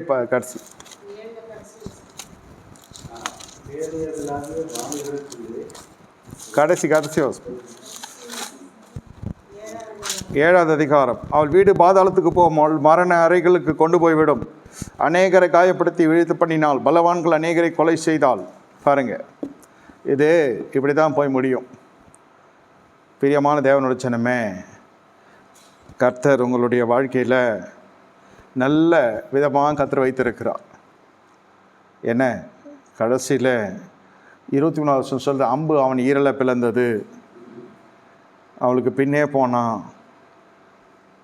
அடுத்த வருஷம் சாலமோன் சொல்கிறார், என் பிள்ளைகளே எனக்கு செவி கொடுங்க, என் வாயின் வார்த்தை கவனிங்க, உன் இருதயம் வழியில் சாய வேண்டாம், பாதியில் மயங்கி தெரியாதே. அநேகரை காயப்படுத்தி விழ பண்ணினாள். என்ன பலவான்கள் அநேகரை கொலை செய்தால், அவள் வீடு பாதாளத்துக்கு போகும் வழி மரண அறைகளுக்கு கொண்டு போய் விட்டுவிடும். யார் இந்த மாதிரி தனியாக போனால், தனியாக இருக்கிறது நல்லதில் தான் கல்யாணம் வைக்கிறான். கல்யாணத்துக்கு அப்புறம் தனிமையாக வாழ்கிறேன்னா, சிலது டிவோர்ஸ் பண்ணி வாழும் தனியாக, சில டிவோர்ஸ் இல்லாமல் பிள்ளைங்களோட வாழும். எல்லாமே வார்த்தைக்கு விரோதம் போகிறது தான். எந்த வீட்டில் சண்டை இல்லை, எல்லார் வீட்லேயும் முன்ன பின்ன இருக்கும், ஒப்புரவாகி போயிட்டே இருக்கணும். சரி, ஒவ்வொரு சண்டையிலும் ஒரு காரியம் நம்ம கற்றுக்கணும். நம்ம அடங்கி செவித்திருந்தால் இவ்வளோ பிரச்சனை வந்திருக்காது. நம்ம அடங்காது பேசுகிற பொழுது அந்த இடத்துல என்ன நடக்கும்னு கேட்டால், சும்மா இருக்கணும்லாம் கோவம் வரும். சமுதாயம் பார்க்குது இல்லை, இதெல்லாம் எப்படி கடந்தது தெரியுமா? ஒரு புருஷனை பார்த்து சொல்கிறாங்க ஒரு பட்டணத்தில், இவன்லாம் எப்படி கடந்து சுற்றி கொண்டு இருந்தான். அந்த வீட்டில் பெண்ணை எடுத்தான், மொத்த காசும் அவங்க கொடுத்து அவனை வாழ்க்கையில் ஒரு ஸ்திரம் கொடுத்து ஒரு அடையாளத்தை உண்டு பண்ணி ஒரு முகவரி கிடச்சி அவங்க செஞ்ச தொழிலை இவனுக்கு கொடுத்து ஒரு நல்ல விதமாக அவனுடைய வாழ்க்கை மாறிச்சு 20 வருஷமாக. இப்போ என்ன பெரிய இது மாதிரி பேசுகிறான், அவன் பெரிய தொழிலதிபர் மாதிரி பேசுகிறான். எங்கேருந்து வந்தான் என்பதை அவன் மறந்துட்டான். சமுதாயம் சொல்லுது. அதே மாதிரி பெண்களை பார்த்து சொல்லுது சமுதாயம். இதெல்லாம் எப்படி இருந்தது? இதெல்லாம் கல்யாணம் ஆகிறதுக்கே கஷ்டம். இது கல்யாணம் ஆனால் அப்படி 2ஆம் தாரத்துக்கு தான் கல்யாணம் மட்டுருக்கணும். குடும்ப பின்னணி அப்படி இருக்குது. இல்லை எத்தனை ஒரு உணவு மட்டும் தான் கல்யாணம் ஆகிருக்கணும்.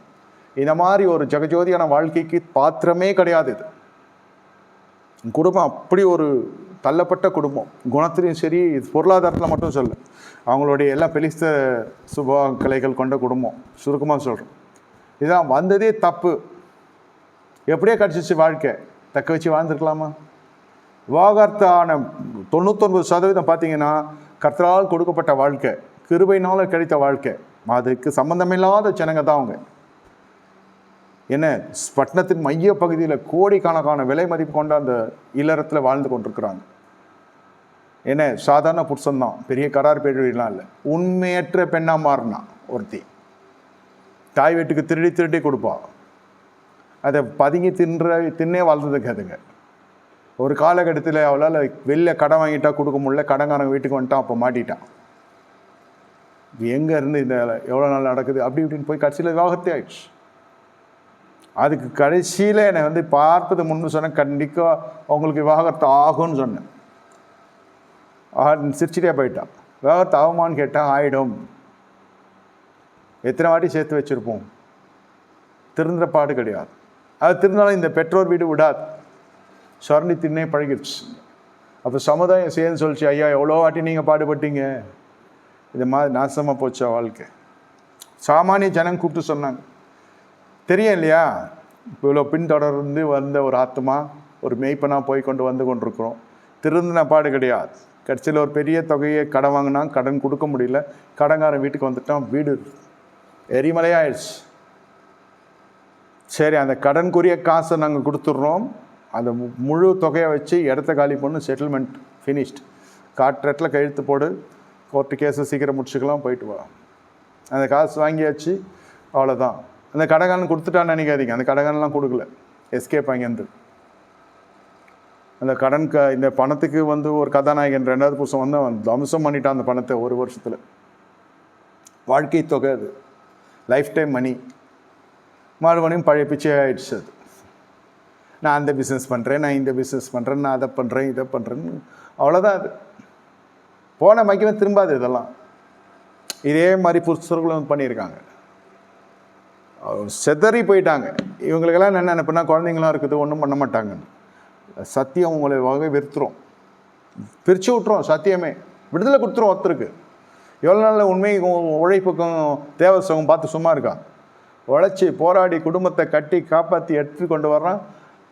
ஒரு பெண்மணி செய்கிறா, திமிரா ஒரு மனுஷன் பேசினா எப்படி இருக்கும்? தேவசகம் சும்மா இருக்கா. இதே தான் பெண்களுக்கும்.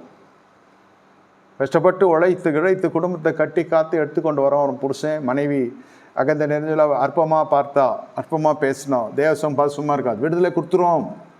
Either by death or proper divorce. அவங்களே பிரிஞ்சு போயிடுவாங்க வேணான்னு. திருடர்களாக நீண்ட நாட்களில் உத்தமர்களோடு பயணப்பட முடியாது. நான் சொல்கிறது புருஷனார்களும் பொண்டாட்டியார்களும் சேர்த்து சொல்கிறேன். கள்ளத்தனம் ரொம்ப நாள் ஓடாது. அதுவும் தேவ சமூகத்துக்குலாம் வந்துட்டாக்கா சொல்ல முடியாது. 26 எத்தனை குடும்பங்கள் நிர்மூலமாகுன்னு தெரியாது. தீர்க்கதரிசனமாகவே சொல்கிறேன், உண்மை மட்டும்தான் நிற்கும். இந்த ராஜ்யத்தின் சுவிசேஷத்தை ஊடகத்தின் வழியாக கேட்கிற விசுவாசிகளும் தெரிந்து கொள்ளுங்கள். இப்போதே ஏதாவது இருந்தால் மனம் திரும்பி விடுங்க, ஒப்புரவாக்கி விடுங்க. கர்த்தருக்கு முன்பே சொல்கிறேன், டிசம்பருக்குள்ளே முடிவு வந்துடும். யார் ஜெபித்தாலும் நிற்காது. சத்தியம் விடுதலை தரும். ஒரு சாராருக்கு விடுதலை வந்துடும், ஒரு சாரார் சுகமாக இருப்பாங்க, ஒரு சாரார் மறந்துடுங்க. அப்புறம் அந்த பெண்மணி இந்த மாதிரி இது வாழ்க்கை எழுந்தவங்களாம் என்கிட்ட சொல்லுவாங்க, நாங்கள் அந்த பட்டணத்தின் வழியாக போகிறோம், என் வீட்டை பார்க்குறேன், பெரிய கோபுரம் அது, நான் இருந்தது ஒரு பெரிய கோபுரத்தில் இருந்தேன், பெரிய மாளிகையில் இருந்தேன், அரண்மனையில் இருந்தேன், அப்போ தெரில, அருமை தெரில, இப்போ 5க்கும் 10க்கும் லோல் பட்டு கொண்டு இருக்கிறேன், வாடகை கொடுக்க முடியல, வீட்டுக்காரங்க வேறு மாதிரி கேட்குறான். ஹவுஸ் ஓனரு என்ன கேட்குறான்? விழி சரியில்லை, மொழி சரியில்லை, புரிஞ்சுக்கோங்க என்ன நடந்திருக்கணும். போகணுன்னாலும் அட்வான்ஸ் கொடுக்க மாட்டான்.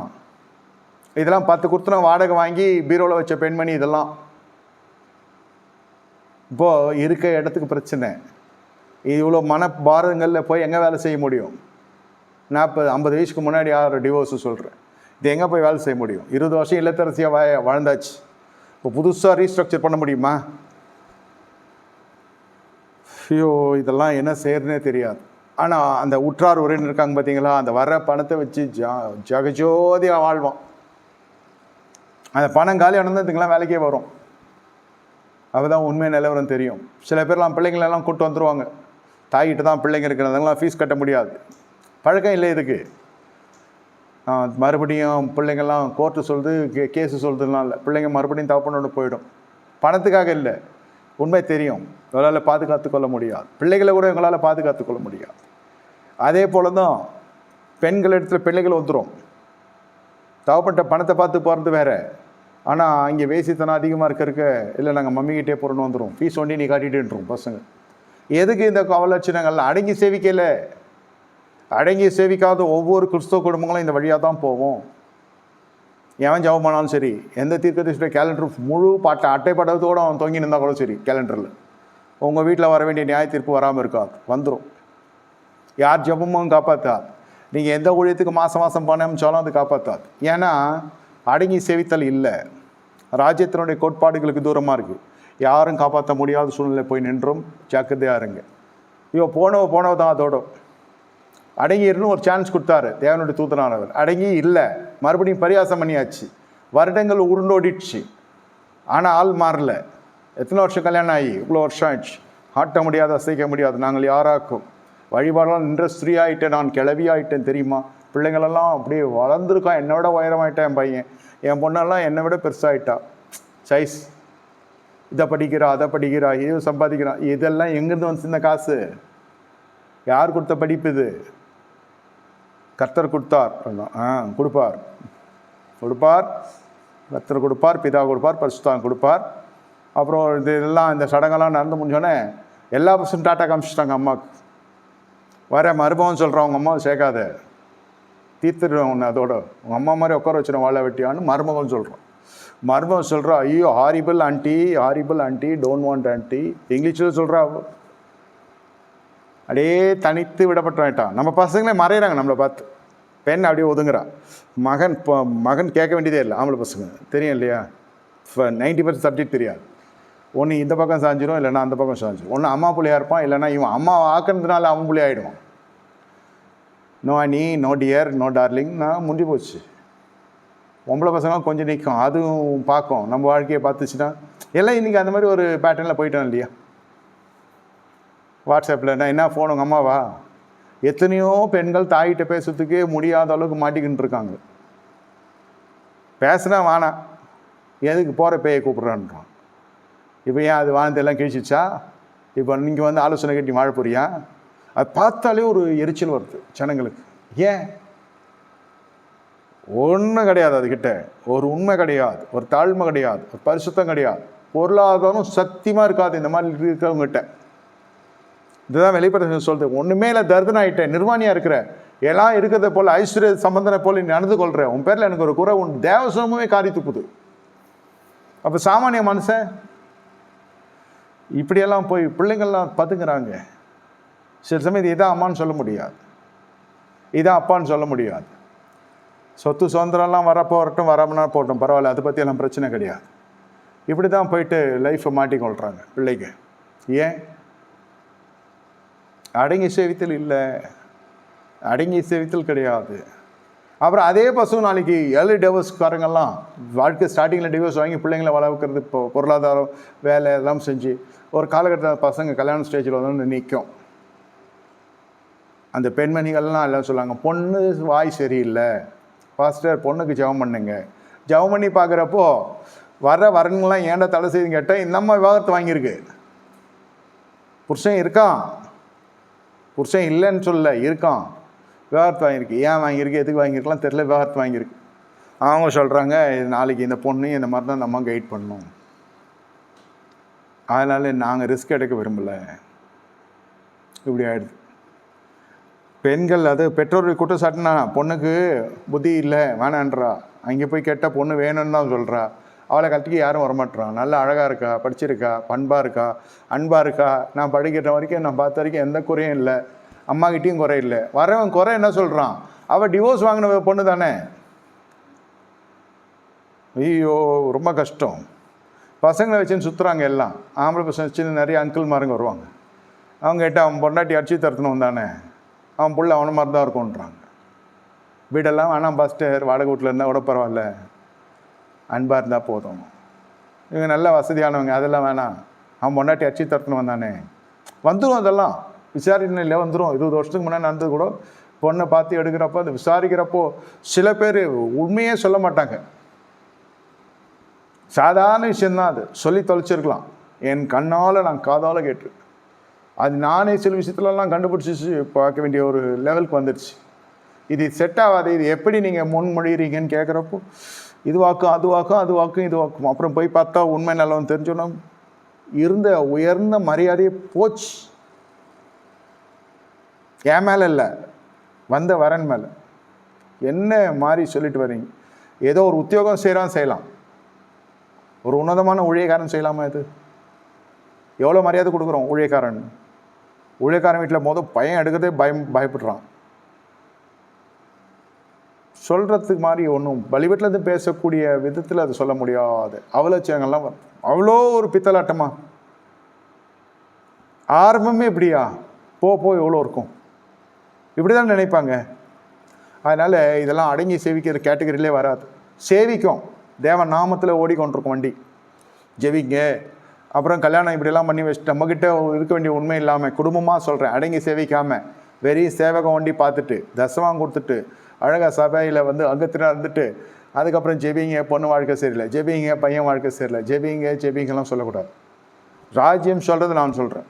கல்யாணம் வச்சிங்களா, பிரசவத்துக்கு வந்தாளா, அடுத்து பேர பிள்ளைகளை கொஞ்சினீங்களா, அதோடு நிற்கணும். ரொம்ப அங்கேயும் போகக்கூடாது, போகாமையும் இருக்கக்கூடாது. இடைவெளியோடு சொல்கிறேன். அவங்களுக்கு பிடிக்கிற மாதிரி நடந்துக்கணும்லாம் நம்மளுக்கு தெரியாது. அவங்களுக்கு 1000 விஷயம் பிடிக்கும், நம்மளுக்கு 1000 விஷயம் பிடிக்காது. நான் அப்படி நான் சொல்லது அடங்கி செவித்தால் எல்லா செழிப்பும் எல்லா நன்மையும் நல்ல விதமாக நம்முடைய நாட்கள் இருக்க கத்த கிருபை செய்வார். கண்களை மூடி கத்த நோக்கி பார்ப்போமா? ஆண்டவரே, நீ சொன்னதை சொன்னேன், ஆசீர்வதியும். அலங்கத்துக்குள்ளே சமாதானம், அரண்மனைக்கு சுகமும் பெருகுவதாக. தேவரீர் எழுந்தருள கிருபைக்கு ஸ்தோத்திரம். பாத்திரம் நிரம்பி வழியட்டும். இன்று கேட்ட ஆசீர்வாதம் ஆண்டவரே என்றென்ற வாழ்க்கையிலே இருக்கட்டும் ஐயா. ஏசுன்ற தெளிக்கிறோம், இயேசுவின் நாமத்தில் பிதாவே, ஆமென். என் ஆத்துமாவே கர்த்தரை ஸ்தோத்திரம், நாமத்தை ஸ்தோத்திரம். ஆத்துமாவே கர்த்தரை ஸ்தோத்திரம். கர்த்தர் செய்த சகல உபகாரங்களை மறவாதே, ஆமென். கர்த்தராகிய இயேசு கிறிஸ்துவின் கிருபையும் பிதாவாகிய தேவனுடைய அன்பும் பரிசுத்த